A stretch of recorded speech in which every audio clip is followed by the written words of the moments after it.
Adanya sekolah kejuruan dan perguruan tinggi di bidang pariwisata dinilai mampu melahirkan lulusan SDM yang siap bersaing di era globalisasi saat ini.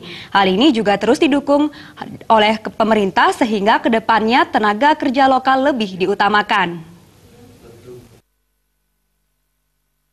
Persaingan tenaga kerja di Bali, terlebih adanya Pasar Bebas Masyarakat Ekonomi ASEAN, MEA, sudah sekiranya Bali sebagai daerah pariwisata harus siap dengan aturan tersebut. Seperti diketahui, sekolah kejuruan dan perguruan tinggi pariwisata sudah sangat banyak ada di Bali. Sehingga hal ini juga menjadi tempat melahirkan lulusan SDM yang mampu siap bersaing dalam era globalisasi seperti sekarang ini. Ketua DPC Federasi Serikat Pekerja Bali, Kabupaten Badung, Wayan Suyase mengatakan, dukungan yang diberikan selama ini oleh pemerintah Kabupaten Badung kepada tenaga kerja pariwisata sudah sangat maksimal.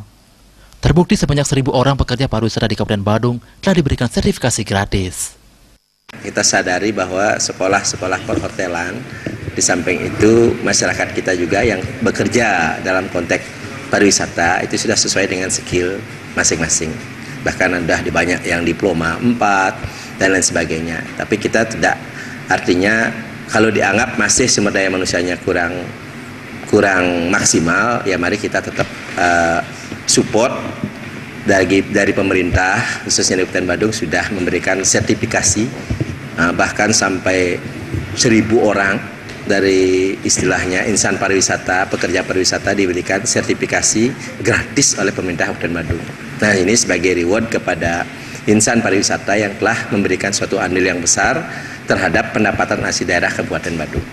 Pihaknya juga menambahkan, tenaga kerja lokal tentu harus lebih diutamakan saat ini dengan kemampuan yang dinilai mampu bersaing dengan tenaga kerja luar. Selama ini perkembangan pariwisata di Bali berdampak besar terhadap pendapatan asli daerah yang harus terus digenjot terutama dari segi promosi. Adi Setiawan, Bali TV.